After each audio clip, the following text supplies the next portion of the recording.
আজ ৩১ জুলাই ২০২৫ বৃহস্পতিবার সকাল থেকেই কলকাতায় ভারী মেঘাচ্ছন্নতা ও বৃষ্টির সম্ভাবনা রয়েছে। আপেক্ষিক আর্দ্রতা উচ্চ, তাপমাত্রা প্রায় ২৫-৩০ জুড়ে ঘোরাফেরা করছে। মিনিট ১-২ সেই পরবর্তী দিনগুলোর সারমর্ম। আগামী ৩ আগস্ট পর্যন্ত কলকাতায় প্রায় প্রতিদিনই বৃষ্টিপাতের আশঙ্কা রয়েছে, মাঝে মাঝে বজ্রসহ বৃষ্টি হবে। তাপমাত্রা ৩১-৩৩ থাকবে, রাতের তাপ ২৫-২৮ মধ্যে পরিবর্তিত হবে। মিনিট ২-৩ মূল প্রবণতা ও পরামর্শ। আগামীকাল ১ আগস্ট ও শনিবার ২ আগস্ট সময়মতো বৃষ্টির মাত্রা কিছুটা কমে যেতে পারে, তবে গাঢ় মেঘ আর বজ্রঝড়ের সম্ভাবনা পুরোপুরি দূর হয়নি। মিনিট ৩-৪ মনসুন এর আরও প্রকৃতি।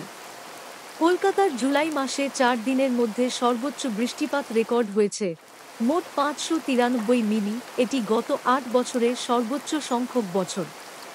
বর্তমান সময়ে বর্ষা মোটের ৬২% ইতোমধ্যেই হয়েছে।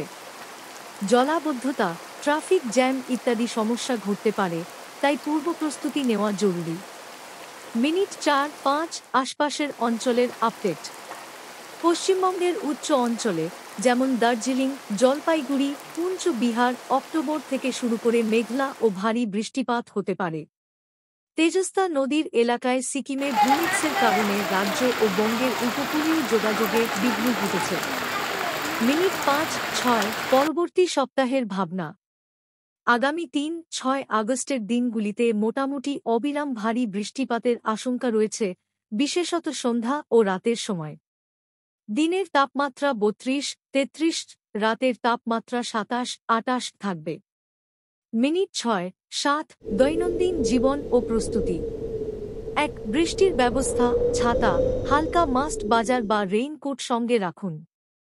২ যোগাযোগ পরিকল্পনা, জলের স্তরের সময় মতো খেয়াল রাখুন। কিছু গুরুত্বপূর্ণ রুটে কোনো বাধা সৃষ্টি হলে বিকল্প পথ ব্যবহার করুন। ৩ ঝড়ের সতর্কতা, বজ্রবিদ্যুৎ সহ ঝড় হলে বাতাস কম হতেই আতঙ্কিত হয়ে পড়বেন না, সাবধানে বাইরে বেরোন। ৪ স্বাস্থ্যের কথা, এই দিনের মৌসুমে গরম ও আর্দ্রতা একসাথে, ডিহাইড্রেশন এবং সাধারণ সর্দির জল এড়াতে পানি, ইমিউনিটি এবং সঠিক ভোজন নিশ্চিত করুন। সারসংক্ষেপ, বর্তমানে কলকাতায় ভারী বৃষ্টিপাত ও আর্দ্রতা শ্রেণীবদ্ধ।